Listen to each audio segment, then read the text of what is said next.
Hello, we are going to see one important topic in surface tension, that is the rise of liquid in a tube of insufficient length. So to see the fundamentals related to the topic, let us see this diagram very carefully. See, it is in a beaker in which water is filled. Here in the diagram you are watching two capillary tube. See the first of capillary tube. See, water is filled in that, and we know water wets glass surface. In that condition, level of liquid rise, we know. So level rises up here in the capillary tube. Water level rises. It is due to pressure inside the capillary tube is less than outside. So to bring in equilibrium, the level of liquid rises. Let this raised level is here represented by H here in the diagram. Right? Now, see carefully in this. We are knowing that the level rise in capillary tube is given by the formula height of liquid in capillary is given by formula 2 sigma by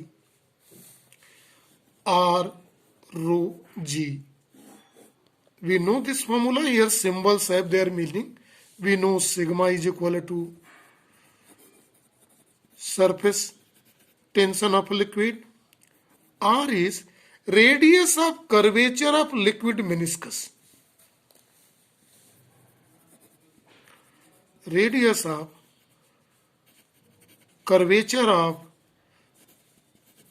liquid surface or meniscus. Rho is density of liquid and G is acceleration due to gravity, we know. Right? Let us see some calculations here in the formula. We are going to see HR. So we see that twice sigma by rho G. Right? See the right hand side factor of this. Once the setup is selected, liquid is selected,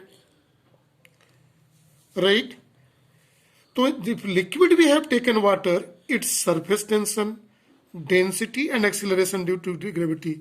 This is a constant. 2 is already constant.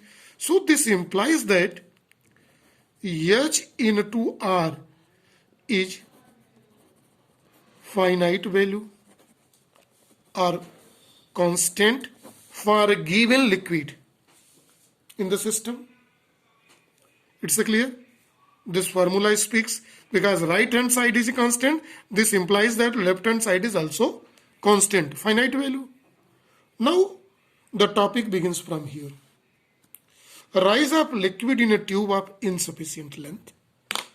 We have taken the same capillary tube of same radius, but insufficient length.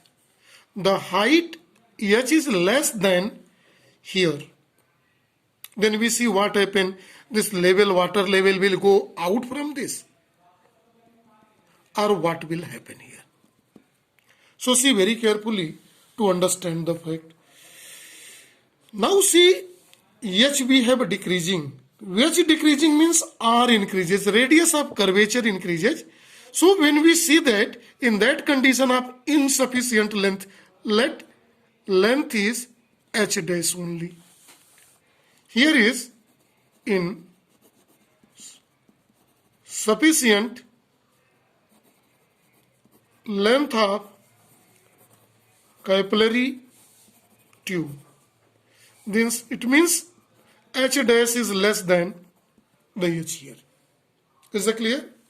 In that condition, if H decreases, what this physics speaks? R increases. So in that condition, there is no overflow. It is obtained no overflow of water through capillary tube. It is observed. So why it is no observed? Because this water's level is just forms a circle here in this way.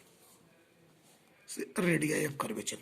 So here made a circle above to it. Sphere, not a sorry, spherical shape it's formed of larger radius. It means what happened? Now here radius of curvature is this much only. Or now radius of curvature is here let R dash is here. So what happened here? See the physics. HR is equal to H dash R dash. See the formula here in equation number 2. It means H decreases, R increases. R increases means radius of curvature of meniscus is increases. So I here become a spherical, no overflow, no water emerge from overflow from the capillary tube. It's never possibility. So see here, it happened when we use a capillary tube of insufficient length. So this concept is used. So this is for today only. Thank you and have a nice day to all.